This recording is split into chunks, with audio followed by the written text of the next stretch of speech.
চারদিকে শুধুই অন্ধকার। একে একে কাছের বন্ধুদের হারিয়ে একা হয়ে পড়েছেন ফিফার সভাপতি জিয়ান্নি ইনফ্যান্তিনো। খুব সহজেই আগামী বছর মার্চে চতুর্থ মেয়াদে ফিফার সভাপতির চেয়ারে বসতে পারতেন। তবে বিশ্বকাপের শেয়ার বিক্রির লোভনীয় চোরাবালির ফাঁদে পা দিয়ে সব হারাতে বসেছেন। সিদ্ধান্ত থেকে সরে এসেও ভুলের মাসুল গুনছেন। তার বর্তমান মেয়াদের চুক্তি শেষ করতে পারবেন কিনা তা নিয়েও দেখা দিয়েছে শঙ্কার কালো মেঘ।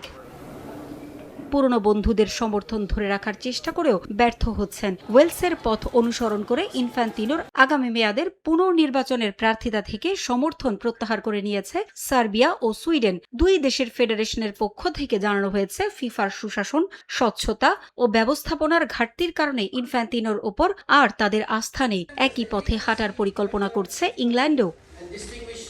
সমর্থন হারানোর খবরের মাঝে বড় বিপদ নেমে এসেছে ইনফ্যান্তিনোর জীবনে। তাকে ক্ষমতাচ্যুত করতে জোট গঠন করেছে বিরোধীরা। চতুর্থ মেয়াদের নির্বাচনের স্বপ্ন পূরণের আগেই তাকে বিদায় করতে একজোট হয়েছে উয়েফা, কনকাকাফ ও এশিয়ান ফুটবল ফেডারেশনের নেতারা। এমন খবর প্রকাশ করেছে ইউরোপের বেশ কয়েকটি প্রথম সারির গণমাধ্যম।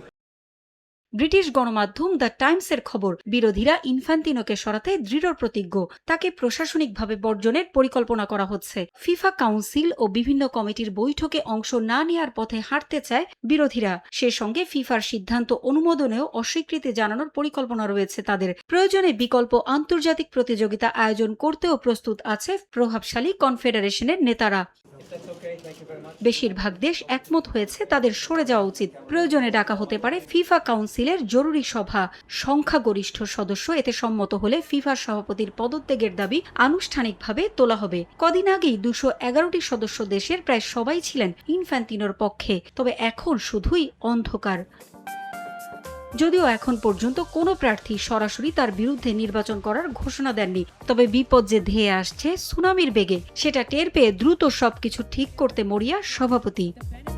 পারভিন আক্তার, সময় সংবাদ।